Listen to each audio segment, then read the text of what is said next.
Hey everybody, welcome back. Parkinson's disease is a progressive neurological disorder that affects a person's movements. This condition is currently affecting millions of people worldwide. Today we are joined by Dr. Zain Guduru of UK HealthCare to learn more. Welcome, Dr. Guduru. Thank you so much. Thank you for having me in the studio. We really appreciate you being here. So let's talk about Parkinson's. What are some early signs that you will see? Thanks for the introduction. I would like to add more. Certainly. That roughly about 8.5 million people are diagnosed with Parkinson's disease worldwide. And just in the United States, every year about 90,000 people are diagnosed with Parkinson's. Oh dear. Just a pretty common problem.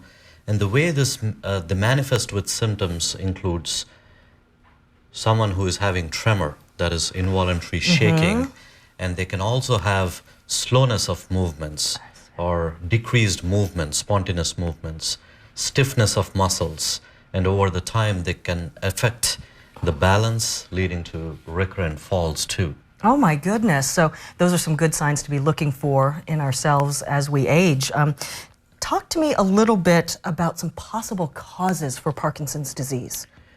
That's $1 million question. Unfortunately, we do not know the exact reason, but it's thought that the genetic and environmental factors play a role here. When you come to genetics, there are certain genes which have been described where mutation has happened, resulting in manifestation with these symptoms. Environmental factors such as exposure to certain herbicides or pesticides or sometimes heavy metals can cause or contribute to Parkinson's disease. Overall, what we see is predominantly the people with Parkinson's disease, the initial symptoms manifest somewhere at or above age 60 or so. I see. Okay. Well, currently, how is Parkinson's disease managed? So when it comes to management from diagnostic standpoint, it's a clinical diagnosis. You need a neurologist or a Parkinson trained specialist to look at you and make the diagnosis. Early diagnosis is better, and this is again based on the symptoms which I just described, which is tremor and slowness and stiffness. Coming to the treatment options, there are two ways you can address this. One is through medications. The gold standard treatment in terms of medications is carbidopa-levodopa, and this is because primarily in Parkinson's, the nerves producing a chemical called dopamine is affected, and this particular medication gives that extra dopamine which you need. And there are multiple medications which work around this dopamine. In addition to this, we have a surgical treatment option which includes deep brain stimulation, which is FDA-approved treatment option for the last 25 years. In addition to this medical surgical management, you also need physical therapists, speech therapists, help, and regular exercise is very important. I see. Regular exercise can slow down the progression of Parkinson's. Unfortunately, there is no cure. Medications and surgical treatment options can help control the symptoms, improve the quality of life, but regular exercise can slow down the progression. Dr. Guduru, why is a multidisciplinary approach so important for the patient?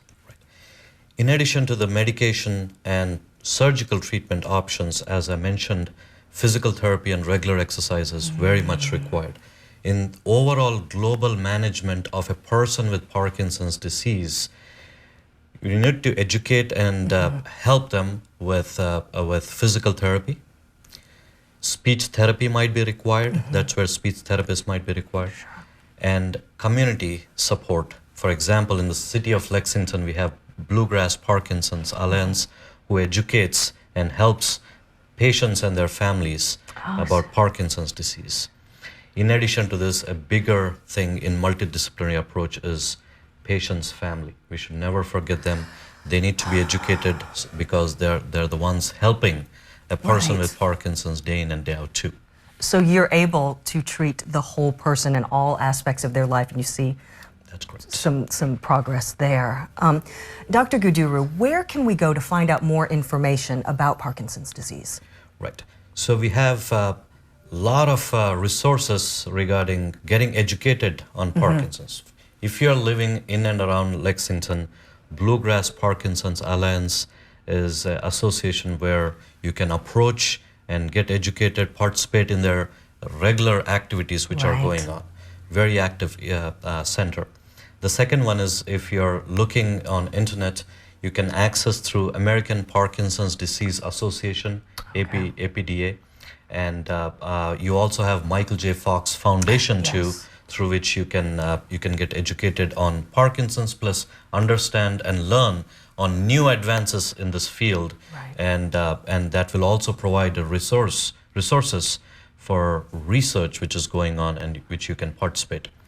And above this, University of Kentucky offers education page 2. You can visit that and you can look through what are all the active studies, research studies which are going on. Dr. Guduru, this is all such good information. Thank you so much for sharing with us. Thank you for joining us today. You're very welcome. Thank you again. Stay tuned. We've got plenty more Good Day Kentucky coming right up.